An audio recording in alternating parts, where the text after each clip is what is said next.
Hello everyone, welcome to this channel, and today I am going to give you some idea about myasthenia disease. So what is that? So it is also known as myasthenia gravis. It is an autoimmune disorder affecting 1 in 10,000 population. Now the pathophysiology. So there is the development of antibodies directed to the nicotinic receptor at the muscle and plate, which is the NM cholineceptor. Now there number of free nicotinic receptors are reduced to 1/3 of normal. There is also structural damage to the neuromuscular junction due to this disease. Now the outcome. Weakness and easy fatigability on repeated activity of muscles. Recovery after rest occurs. Now the muscles of the eyelid, external, ocular, facial and pharyngeal are generally involved fast. In the later stages or advanced stages, limb and respiratory muscles get affected. Treatment. Anticholinergics are the first-line drugs. Example include neostigmine, pyridostigmine, which are water soluble. The dose is for neostigmine 15 mg per 6 hour. So frequent dosing is needed, and to combat this, pyridostigmine is given, and the dose should be measured according to the response of the patient.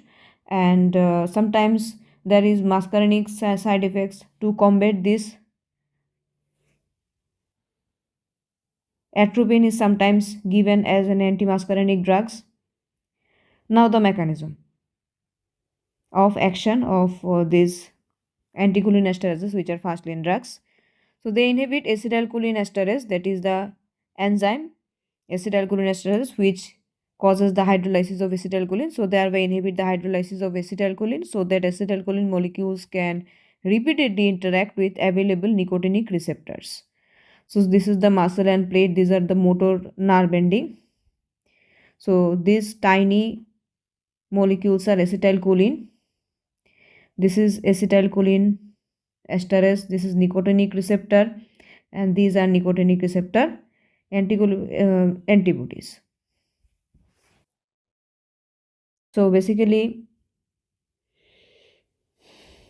anticholinesterase inhibit this enzyme and thereby increase the availability of acetylcholine towards the available nicotinic receptor. As you can see that the nicotinic receptor number is reduced than normal. These are occupied nicotinic receptors by the antibodies. Next treatment option is thymectomy. Now there is removal of thymus gland, which may contain modified muscle cells with surface nicotinic receptors that may be the source of antigen for production of anti-nicotinic receptor antibodies in myasthenics. These are advised for patients with generalized weakness with thymoma or younger individuals. So gradual improvement, even complete remission has been obtained by thymectomy. Next option is corticosteroids. Act by immunosuppressant action. They inhibit production of antibodies towards nicotinic receptors. So they reserve for the patients not responding adequately to first line treatment or failed thymectomy or not suitable. Drug of choice is prednisolone 30 to 60 mg per day, and it causes remission in 80% advanced cases. Dose tapering is required in case of steroids.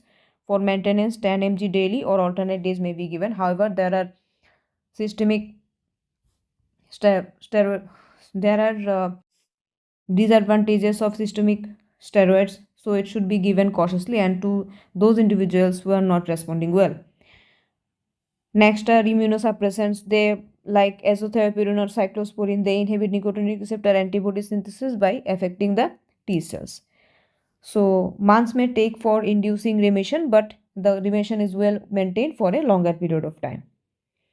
Last, another option is plasmapheresis. So this is done, that is plasma exchange for removal of antibodies. This effect is short-lived in case of myasthenia crisis.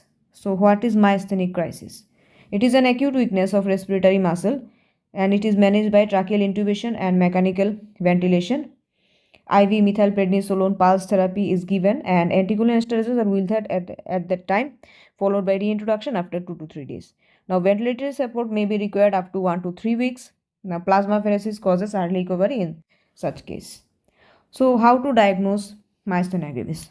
One simple test is there, adrophonium. So initially 2 mg adrophonium IV is given as test dose, and if you see that no other adverse effect is there, the remaining 8 mg is injected after 30 to 60 seconds. So improvement in the strength of the affected muscles and short-lived is only seen after given adrophonium to the myasthenia gravis, not other muscular disorders. In case of if adrophonium is not available, neostigmine 1.5 mg may be administered. In that case, atropine pre-treatment is given to combat the side effects of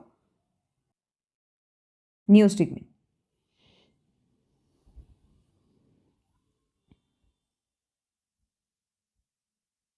So this is myasthenia gravis, and these are the treatment options available. Now sometimes it may happen that due to the